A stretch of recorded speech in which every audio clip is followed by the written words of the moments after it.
स्वागत है आप सबका फिर से मेरे चैनल पर जिसका नाम है TAG टैली अकाउंट GST। दोस्तों, जैसा कि आप सभी को पता ही होगा कि टैली का न्यू रिलीज टैली प्राइम के नाम से आ चुका है और आगे हमको इसी में कार्य करना है। तो टैली प्राइम सॉफ्टवेयर में आप किस तरह से कार्य करेंगे, तो इस संबंध में मैंने अपने चैनल पर वीडियो अपलोड करना प्रारंभ कर दिया है। इससे पहले 2 वीडियो मैं अपलोड कर चुका हूं अपने चैनल पर टैली प्राइम सॉफ्टवेयर से संबंधित। एक वीडियो है जिसमें मैंने बताया है कि किस तरह से टैली प्राइम सॉफ्टवेयर में आप कंपनी क्रिएट करेंगे और कंपनी को अल्टर करेंगे। इसके बाद जो दूसरी वीडियो आपको मेरे चैनल पर मिलेगी इसके बाद की, उसमें मैंने बताया है कि किस तरह से टैली प्राइम सॉफ्टवेयर में आप कंपनी को सिलेक्ट करेंगे, कंपनी को चेंज करेंगे, कंपनी को शट यानी बंद करेंगे और किस तरह से आपको जरूरत पड़ने पर कंपनी को डिलीट करना है। तो ये 2 वीडियो पहले से अपलोड है, आप उनको देख सकते हैं। और आज ये तीसरी वीडियो है जिसमें मैं आपको बताऊंगा कि हमने टैली प्राइम सॉफ्टवेयर में कंपनी क्रिएट कर ली। अब कंपनी क्रिएट करने के बाद कंपनी की जो जीएसटी डिटेल है वो हमको टैली प्राइम सॉफ्टवेयर में कहां और किस तरह से फिलअप करनी है यानी भरनी है। तो ये आज हमारा का टॉपिक रहेगा कि जो भी कंपनी हमने क्रिएट की है उस कंपनी की जीएसटी डिटेल हम टैली प्राइम सॉफ्टवेयर को कैसे और कहां पर देंगे। तो इस बारे में आज को आपको पूरी तरह डिटेल में बताया जाएगा। लास्ट तक बने रहे जिससे कि टॉपिक पूरी तरह से क्लियर हो सके।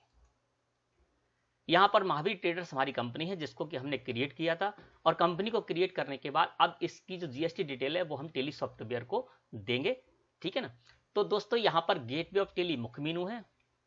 ऊपर देखेंगे तो आपको यहां पर एक बटन होगा जिस पर लिखा हुआ है कंपनी, ठीक है ना। और इसके साइड में देखेंगे तो इसकी शॉर्टकट की भी आपको मिल जाएगी। के लिखा हुआ है और के के नीचे एक अंडरलाइन है, यानी अल्ट के साथ के प्रेस करेंगे तब भी हम इस बटन का यूज कर सकते हैं, या हम कंपनी पर माउस क्लिक कर देंगे तब भी हम इसका उपयोग कर सकते हैं। तो कंपनी पर हमने कर दिया माउस क्लिक। जैसे ही आप कंपनी पर माउस क्लिक करेंगे तो डाउन एरो से आपको यूज करते हुए आ जाना है फीचर्स में। यहां पर आपको एक फीचर्स होगा, इसका मतलब है कंपनी के अंदर जब हम आए हैं फीचर्स हो गया, यानी कंपनी फीचर्स में हमको जाना है। इसकी शॉर्टकट की है F11। यदि आप बाहर से गेटवे ऑफ टैली से F11 प्रेस करेंगे तब भी आप कंपनी फीचर में पहुंच जाएंगे, जहां पर कि हमको अपनी कंपनी की जीएसटी डिटेल देना है, भरना है, ठीक है ना। तो फीचर्स को हमने सेलेक्ट किया और कर दिया एंटर प्रेस। जैसे ही आप एंटर प्रेस करेंगे तो यहां पर आपको कुछ फीचर्स होंगे, ठीक है ना। तो उन फीचर्स की आपको यहां पर जानकारी होगी। इनमें आप यस और नो की वैल्यू दे सकते हैं और यस की वैल्यू देने के बाद एंटर प्रेस करेंगे तो उससे संबंधित डिटेल भी आप फिलअप कर पाएंगे, ठीक है ना। तो यहां पर दोस्तों शो मोर फीचर है, यहां पर सारे के सारे अभी ओपन आ रहे हैं। हो सकता है आपके जब आप इस जगह पर आए तो आपको कुछ कम फीचर आपको इस जगह पर शो हो, जैसे कि यहां पर कुछ ही फीचर शो रहे हैं। तो आपको क्या करना है ऐसी स्थिति में, शो मोर फीचर जो कि नो है इसको आपको कर देना है यस। जैसे ही आप इसको यस करेंगे तो देखिए शो मोर फीचर्स यहां पर यस हो गए और शो ऑल फीचर भी यहां पर यस है, यानी सारे के सारे फीचर अब हमारे सामने यहां पर है। अब हमको क्या करना है, कंपनी की जीएसटी डिटेल देना है, ठीक है ना। तो एंटर प्रेस करते हुए दोस्तों आपको आ जाना है टैक्सेशन के सेक्शन में।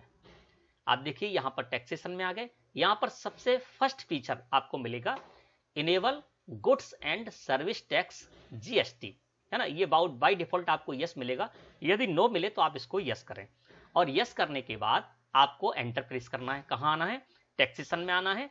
Enable goods and service tax first feature है जीएसटी, इसको आपको कर देना है यस और यस करने के बाद आपको एंटर प्रेस करना है। जैसे ही आप एंटर प्रेस करेंगे तो देखिए यहां पर आ जाएंगे आप जीएसटी डिटेल्स में। अब इस जगह आपको अपनी जो भी कंपनी है उस कंपनी की जीएसटी से संबंधित डिटेल देनी है।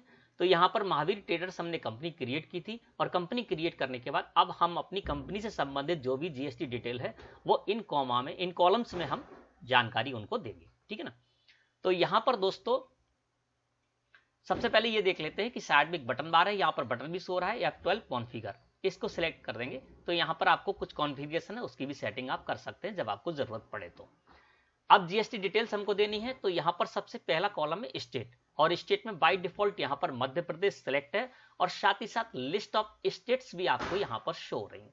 क्योंकि यहां बाय डिफॉल्ट मध्य प्रदेश इसलिए आया है क्योंकि महावीर ट्रेडर्स जो हमने कंपनी क्रिएट की थी तो वहां पर इस कंपनी के बारे में हमने बताया था कि ये कंपनी मध्य प्रदेश में यानी मध्य प्रदेश में सिचुएटेड है। तो यहाँ पर state Madhya Pradesh by default आ गई। आप यहाँ पर कोई दूसरी स्टेट यदि आ जाती है गलती से तो आप उसको लिस्ट ऑफ स्टेट में से सिलेक्ट कर सकते हैं, सही, ठीक है ना। स्टेट मध्य प्रदेश है तो हम मध्य प्रदेश ही रहने देते हैं क्योंकि मध्य प्रदेश में ही हमारी महावीर ट्रेडर्स कंपनी स्थित है। एंटर प्रेस किया। अब यहाँ पर कर्सर आ गया रजिस्ट्रेशन टाइप में, ठीक है ना। तो रजिस्ट्रेशन टाइप में यहाँ पर आपको रजिस्ट्रेशन टाइप में दो टाइप्स होंगे, कंपोजिशन और रेगुलर। तो शॉर्ट में आपको बता देते हैं कंपोजिशन रेगुलर में क्या अंतर है। जो भी जीएसटी में रजिस्टर्ड है यानी जीएसटी में उन्होंने रजिस्ट्रेशन लिया है वो या तो रेगुलर रहेंगे या फिर कंपोजिशन रहेंगे, ठीक है ना। रेगुलर का मतलब ये है कि बड़े बड़े जो व्यापारी होते हैं वो रेगुलर ही रहते हैं, है ना। और कंपोजिशन एक स्कीम दी गई थी, गवर्नमेंट द्वारा दी गई है, अभी भी चालू है, कि जिसमें छोटे छोटे जो व्यापारी होते हैं ज्यादा हिसाब किताब नहीं रख पाते हैं वो कंपोजिशन स्कीम को ऑप्ट कर सकते हैं। इसकी कुछ बंदिशें हैं, ठीक है ना। तो कुछ कंडीशन है, उन कंडीशंस को यदि वो अप्लाई करते हैं तो कंपोजिशन स्कीम को भी ले सकते हैं। इस बारे में डिटेल वीडियो बनाएंगे तब हम आपको बताएंगे। अभी हमको पता है कि महावीर ट्रेडर्स जो हमारी कंपनी है वो जीएसटी में रेगुलर रजिस्टर्ड है यानी उसका रजिस्ट्रेशन टाइप रेगुलर है, तो हमने यहाँ पर कर दिया रेगुलर। एंटर प्रेस किया, कर्सर आ गया हमारे पास हमारा जीएसटी एप्लीकेबल फ्रॉम, यानी यहाँ पर ये कहा जा रहा है कि जीएसटी एप्लीकेबल फ्रॉम और 1 अप्रैल 2020 यहाँ पे आ रहा है, यानी जीएसटी एप्लीकेबल कब से है। तो चूंकि हमने कंपनी ही 1 अप्रैल 2020 से क्रिएट की है तो हम यहाँ पर 1 अप्रैल 2020 ही रहने देंगे। भले ही ये 1 जुलाई 2017 से एप्लीकेबल हुआ था लेकिन हमें उससे कोई फर्क नहीं पड़ता क्योंकि हम तो शुरुआत आज से ही कर रहे हैं, 1 अप्रैल 2020 से कर रहे हैं। तो हमने जीएसटी एप्लीकेबल फ्रॉम 1 अप्रैल 2020 कर दिया। आप चाहें तो यहाँ पर 1 जुलाई 2017 भी डाल सकते हैं। एंटर प्रेस किया तो कर्सर हमारा आ गया जीएसटी यूआईएन में। अब जो भी जीएसटी में रेगुलर रजिस्टर्ड है उनके पास एक जीएसटी होगा यानी goods and service tax identification number होगा, या फिर वे यूआईएन होल्डर हैं तो उनके पास यूआईएन नंबर्स होगा, ठीक है ना। तो यहाँ पर हमारी कंपनी का जो जीएसटी है वो हमको डालना है। जीएसटी यानी goods and service tax identification number जो कि 15 डिजिट का होता है, वो हम यहाँ पर टाइप कर देते हैं।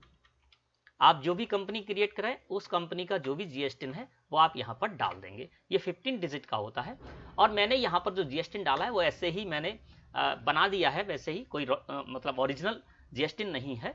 और जैसे ही इसको डालने के बाद हम एंटर प्रेस करेंगे तो यहाँ पर वार्निंग आ गई, verify the company GST UIN. यहाँ कहा जा रहा है कि आपका ये जो जीएसटी है वो गलत है, यानी जब भी आप गलत डालेंगे तो वार्निंग आपको आएगी, ठीक है ना। तो कह रहा है कि ये गलत है, आप इसको सही कीजिए।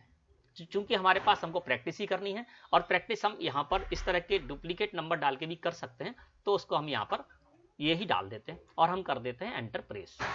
एंटर प्रेस करेंगे तो ये एक्सेप्ट भी कर लेगा, वार्निंग जरूर देगा लेकिन इसके बाद यदि आप एंटर प्रेस करेंगे तो वो एक्सेप्ट भी कर लेगा। एंटर प्रेस किया। अब यहाँ पर जीएसटीआर 1 के बारे में पूछा जा रहा है कि जीएसटीआर 1 आप मंथली फाइल करेंगे या फिर क्वार्टरली फाइल करेंगे, दो ऑप्शन है। तो यहाँ पर दोस्तों आज की जो तारीख है 15 नवंबर, वो मैं इसलिए बता रहा हूँ तारीख क्योंकि जीएसटी में जो भी नियम है वो बदलते रहते हैं, कोई भी नियम एक से नहीं रहते हैं। जीएसटी लॉ में तमाम परिवर्तन होते रहे, अमेंडमेंट भी होता रहता है। आज की स्थिति में यदि बात करें तो शॉर्ट में आपको बताते हैं कि जीएसटीआर 1 मंथली कौन फाइल करेंगे और क्वार्टरली कौन फाइल करेंगे। क्योंकि यहाँ पर क्या है, रजिस्ट्रेशन टाइप में हमने रेगुलर डाला है और रेगुलर रजिस्टर्ड जो भी होते हैं उनको जीएसटीआर 1 फाइल करना होती है। यदि कंपोजिशन डालते तो ये ऑप्शन नहीं आता। तो रेगुलर मैंने यहाँ पर डाल दिया, तो पूछ रहा है कि आप अपनी जीएसटीआर 1 मंथली फाइल करेंगे या क्वार्टरली फाइल करेंगे, जिससे कि आगे टेली प्राइम सॉफ्टवेयर आपके लिए जो तैयार करेगा वो आपको मंथली तैयार करेगा या क्वार्टरली तैयार करना है उसको, ठीक है ना। तो जीएसटीआर 1 मंथली या क्वार्टरली तो मोटे तौर पर ये समझ लेते हैं। आज जो स्थिति है, आज जो नियम लागू है वो बताते हैं। अभी यह है कि जो भी जीएसटी में रेगुलर रजिस्टर्ड हैं उनका टर्नओवर पिछले फाइनेंशियल ईयर में, है ना, 1.5 करोड़ रुपए से नीचे रहा है तो वो क्वार्टरली अपनी जीएसटीआर 1 फाइल कर सकते हैं। या नए जो है रजिस्टर्ड, मान लीजिए 1 अप्रैल 2020 में ही रजिस्टर्ड हुए हैं तो पहला तो कुछ था नहीं इनका, पिछले फाइनेंशियल ईयर में तो कुछ किया ही नहीं था नव व्यापार। तो यदि उनको ये लगता है कि आगे इस फाइनेंशियल ईयर में यानी 1 अप्रैल 2020 से लेकर 31 मार्च 21 के बीच में उनका टर्नओवर 1.5 करोड़ से कम रहेगा तो वो क्वार्टरली यहाँ पर करेंगे और क्वार्टरली का चयन करेंगे तो क्वार्टरली कर देंगे इस जगह पर। और जिनका टर्नओवर 1.5 करोड़ रुपए से ऊपर पिछले फाइनेंशियल ईयर में रहा है या आगे जिस फाइनेंशियल ईयर में वो कार्य कर रहे हैं उसमें उनको लगता है कि उनका टर्नओवर 1.5 करोड़ रुपए से ऊपर रहेगा तो उनके लिए मैंडेटरी है, उनको GSTR-1 अपनी मंथली ही फाइल करनी है। तो हम मान के चलते हैं कि हमारा जो महावीर ट्रेडर्स हमारी कंपनी है, इसका टर्नओवर 1.5 करोड़ रुपए से ज्यादा रहेगा 1 अप्रैल 2020 से लेकर 31 मार्च 2021 पूरे फाइनेंशियल ईयर में, इससे ज्यादा रहेगा तो हम मंथली ही ऑप्ट करेंगे GSTR-1 और मंथली ही फाइल करेंगे। तो हमने यहाँ पर कर दिया मंथली। अब एंटर प्रेस किया तो ई वे बिल से संबंधित यहाँ पर कुछ कॉलम्स हैं, जैसे ई वे बिल एप्लीकेबल, इसको यस करना है तो जैसे मान ली यहाँ पर यस है ना। यहाँ पर पूछा जा रहा है एप्लीकेबल कब से है, तो चूंकि हम 1 अप्रैल 2020 से ही कंपनी बना रहे हैं तो 1 अप्रैल 2020 ही कर देते हैं, ठीक है ना। इनवॉइस वैल्यू क्या रहेगी, इनकी थ्रेशोल्ड लिमिट कैसे रहेगी, और ये सारे संबंध में जानकारी है। तो यहाँ पर जो भी हो आपको जरूरत है तो आप इस तरह से यहाँ पर सेट कर सकते हैं, क्योंकि समय समय पर ये जानकारी बदलती रहती है। अभी जो है वो 50,000 रुपए की थ्रेशोल्ड लिमिट है इनवॉइस वैल्यू पर, ठीक है ना।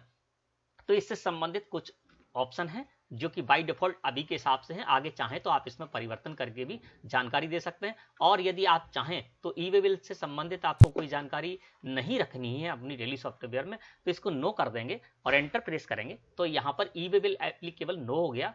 अब इसका ये होगा नो, यदि आपने कर दिया है तो आगे ई वे बिल से संबंधित कोई भी फीचर आपके सामने नहीं आएंगे टेली प्राइम सॉफ्टवेयर में। जब भी आप चाहें तो आपके सामने ई वे बिल संबंधित कोई भी जानकारी नहीं आएगी, कोई भी फीचर नहीं आएगा, कोई फंक्शन नहीं आएगा, ठीक है ना। तो अभी हम क्या कर देते हैं, इसको कर देते हैं यस, है ना, और एप्लीकेबल में यही रहने देते हैं। और threshold limit included invoice value मानते हैं, पूरी वैल्यू जो इनवॉइस की होती है वही इसकी थ्रेशोल्ड लिमिट रहेगी। और थ्रेशोल्ड लिमिट 50,000 रुपए, यानी 50,000 रुपए या इससे ज्यादा का माल यदि हम कहीं से लेकर आते हैं तो ई वे बिल एप्लीकेबल हो जाता है, ठीक है ना। तो इस तरह से इन फंक्शन का आप यूज कर सकते हैं, फीचर का यूज कर सकते हैं। अब हम आ गए enable tax liability on advance receipt. तो ये जो भी यहाँ से नीचे के जो भी कॉलम है, enable tax liability on reverse charge, set alter GST, rate details, इनको हमको यहाँ पर यस नहीं करना है और ना ही कोई जानकारी देनी है, क्योंकि set alter GST, rate details की बात करें, यदि हम इसको यस कर देते हैं और एंटर प्रेस करते हैं तो हमको यहाँ पर कोई रेट डालनी होगी एक, जबकि उसका मतलब ये है कि जीएसटी रेट डिटेल्स यानी हमारी ये ट्रेडर्स कंपनी है और हम क्या करते हैं, प्रोडक्ट परचेज करेंगे, सेल करेंगे। अब यहाँ पर यदि हम यस करके एंटर प्रेस करते हैं तो एक ही रेट हम यहाँ पर डाल पाएंगे। जैसे यहाँ पर आ गए टैक्सेबल कर देते हैं और 12% मान लीजिए कर देते हैं, तो फिर क्या होगा, आगे हमारे पास जो प्रोडक्ट आएंगे उन पर 12% के अलावा फिर 5%, 18%, 28% टैक्स भी होगा। तो वहां पर हमारी अकाउंटिंग गलत हो जाएगी। तो वो हम कहां पर सेट करेंगे वो आपको आगे बताएंगे। यहां पर हमको कुछ भी रेट सेट नहीं करनी है, ठीक है ना। तो इसको कर देते हैं हम नो। इनेबल जीएसटी क्लासिफिकेशन, इसको भी हमको नो रखेंगे, क्योंकि जो जीएसटी क्लासिफिकेशन है वो अलग अलग समय पर हमको अलग अलग वहां पर सेट करना पड़ेगा यदि जरूरत पड़ेगी तो, है ना। तो इन ऑप्शन को हम यहाँ पर नो ही रहने देते हैं और इसको एंटर प्रेस करेंगे तो एक्सेप्ट हमारे सामने आ जाएगा। इसको यस पर हम क्लिक कर सकते हैं, यस कीबोर्ड से कर सकते हैं प्रेस, है ना, या हम क्या करेंगे एंटर ही प्रेस कर देंगे तो हमारी ये स्क्रीन एक्सेप्ट हो जाएगी। एक्सेप्ट होने के बाद हमने जो भी यहाँ पर जानकारी दी है वो सारी जानकारी हमारी यहाँ पर आ गई, ठीक है ना। अब दोस्तों यहाँ पर यदि आप देखेंगे तो मोर डिटेल्स आपका एक ऑप्शन और शो होगा, ठीक है ना। मैं सारी जानकारी आपको दे रहा हूँ जिससे कि आपको कोई प्रॉब्लम ना आए। यहाँ पर देखिए मोर डिटेल्स पर जब आप क्लिक करेंगे तो यहां पर शो मोर आपको यहां पर शो होगा, ठीक है। शो मोर पर आपको सिलेक्ट करके एंटर प्रेस कर देना है। जैसे एंटर प्रेस करेंगे तो नीचे आपको शो होगा शो इनएक्टिव। अब यहां पर जो भी ऑप्शन थे जीएसटी से संबंधित उनको आपने ऑप्शन का यूज नहीं किया है तो वो इनएक्टिव रहेंगे, जब आप उनका यूज कर लेंगे तो वो एक्टिव हो जाएंगे। तो शो इनएक्टिव पर जब आप सिलेक्ट करके एंटर प्रेस करेंगे तो यहाँ पर देखिए जो भी इनएक्टिव है वो आपके पास आ जाएगा। जैसे जीएसटी डिटेल एक्टिव कर दी हमने तो देखिए जीएसटी यहाँ पर डार्क में शो हो रहा है। और ये हमारे जो फीचर है TDS details, TCS, VAT details, excise details, इसका हमने यूज नहीं किया अभी, तो ये यहाँ पर क्या है इनएक्टिव शो हो रहे हैं। एस्केप की प्रेस कर देते हैं, आपको उदाहरण देकर बताते हैं। अब हम क्या करते हैं, अभी हमने क्या किया था, गुड्स एंड सर्विस टैक्स को ही यहाँ पर यस किया था। अब यहाँ पर है enable tax deducted at source TDS, इसको आप यस करेंगे। यस करके एंटर प्रेस करेंगे तो आप टीडीएस से संबंधित यहाँ पर जानकारी दे पाएंगे, ठीक है ना। और कंट्रोल ए के साथ उसको प्रेस एक्सेप्ट कर लेंगे। इसी तरह से enable tax collected at source TCS, इसको भी यस करेंगे और एंटर प्रेस करेंगे तो यहाँ पर टीसीएस कलेक्ट से संबंधित डिटेल्स आप दे देंगे और कंट्रोल के साथ ए प्रेस करके उसको एक्सेप्ट कर लेंगे। अब इस स्क्रीन को हम कंट्रोल के साथ ए प्रेस करके एक्सेप्ट कर लेते हैं, ठीक है ना। और एक्सेप्ट करने के अब हम चलते हैं यहाँ से फीचर में फिर से, ठीक है ना। और इस जगह पर आ गए। अब यदि हम यहाँ पर जाएंगे मोर डिटेल्स में, है ना, और शो मोर पर क्लिक करेंगे तो देखिए यहाँ पर पहले से ही शो मोर पर क्लिक करने की जरूरत नहीं है। यहाँ पर देखिए अब जीएसटी डिटेल्स के साथ साथ टीडीएस डिटेल और टीसीएस डिटेल ये भी एक्टिव शो होने लगे इस जगह पर, ठीक है ना। पहले क्या हो रहा था, इनएक्टिव में आ रहे थे, अब शो मोर पर हम क्लिक करेंगे, ठीक है ना, और यहाँ पर शो इनएक्टिव पर सिलेक्ट करके एंटर प्रेस करेंगे तो देखिए अब हमारी टीसीएस और टीडीएस की डिटेल वो है एक्टिव में शो होने लगी। अब बेट की डिटेल जो है इनएक्टिव शो हो रही है, तो जिसको भी आप एक्टिव करेंगे वो यहाँ पर शो होगा और जो इनएक्टिव रह जाएंगे वो भी आपको इस जगह पर शो होंगे। तो इस तरह से दोस्तों हमको क्या करना है कि यहाँ पर टैक्सेशन में आकर जो भी हमें जीएसटी से संबंधित जानकारी देनी थी वो हमने जानकारी दे दी और कंट्रोल के साथ ए प्रेस करके हमने इस स्क्रीन को भी एक्सेप्ट कर लिया। अब हमको बाद में यदि जरूरत पड़ती है कि हमने जो जानकारी दी है उसको हम परिवर्तन करना चाहते हैं उसमें, है ना, या कोई और भी फीचर्स उनका उपयोग करना चाहते हैं, तो आपको क्या करना है, यहीं से F11 प्रेस कर देना है। मैंने आपको बताया था कंपनी फीचर में, यहाँ पर देख कंपनी पर क्लिक किया तो ये फीचर्स है, फीचर्स को आप दो तरह से यूज कर सकते हैं, ठीक है ना। यहाँ पर जो फीचर्स है उसको आप दो तरह से यूज कर सकते हैं, फीचर को सिलेक्ट करके एंटर प्रेस कर सकते हैं या F11 इसकी शॉर्टकट की इसका भी इस्तेमाल कर सकते हैं। अब मैं आपको F11 के द्वारा पहुंचाऊंगा फीचर में, स्टेटरी फीचर में, ठीक है ना। तो यहाँ से आप कर दीजिए F11 प्रेस। मैंने F11 प्रेस किया तो देखिए यहाँ पर आ गया मैं, और आने के बाद हम आ जाएंगे टैक्सेशन में। अब हमको क्या है, फिर से enable goods and service tax पर जाना है, यस है ये, एंटर प्रेस करेंगे तो यहाँ पर आ गए। अब आपको कुछ भी फील्ड में, किसी भी फील्ड में जाकर यदि आपको परिवर्तन करना है तो आप एंटर प्रेस करते आएंगे और जिस भी फील्ड में आपको जो भी परिवर्तन करना है वो परिवर्तन आप कर सकते हैं। जीएसटी नंबर गलत डाल दिया है तो वो भी आप सही कर सकते हैं। इसके अलावा मंथली की जगह क्वार्टरली करना चाहें क्वार्टरली कर सकते हैं। थ्रेशोल्ड लिमिट बाद में यदि 50,000 से अलग हो जाती है, कुछ 60,000 या कम हो जाती है तो वो आप कर सकते हैं और एंटर प्रेस करते हुए इसको आप एक्सेप्ट कर लेंगे। और फिर ये जो स्क्रीन है इसको भी एंटर प्रेस करते हुए आप यहाँ पर एक्सेप्ट कर लेंगे या कंट्रोल के साथ ए प्रेस करके इसको एक्सेप्ट कर लेंगे तो आपकी ये जो जानकारी है वो यहाँ पर होगी। तो दोस्तों आशा है आज का टॉपिक आपको अच्छी तरह समझ में आ गया होगा। आज के टॉपिक में मैंने आपको बताया है कि किस तरह से आपको अपनी कंपनी, जो भी आपने कंपनी क्रिएट की है, उसकी जीएसटी से संबंधित डिटेल आप टेली प्राइम सॉफ्टवेयर को कैसे देंगे, किस तरह से आप अपनी कंपनी को जीएसटी से इनेबल करेंगे। वीडियो अच्छी लगी हो तो लाइक करें, ज्यादा से ज्यादा शेयर करें और आपके जो मित्र हैं, है ना, जो लोग की टेली प्राइम सॉफ्टवेयर सीखना चाहते हैं उन तक हमारे चैनल की लिंक और चैनल की वीडियो पहुंचाएं, जिससे कि वो भी लाभ ले सकें और जीएसटी प्राइम जो टेली का सॉफ्टवेयर है उसमें वर्क करना सीख सके। धन्यवाद।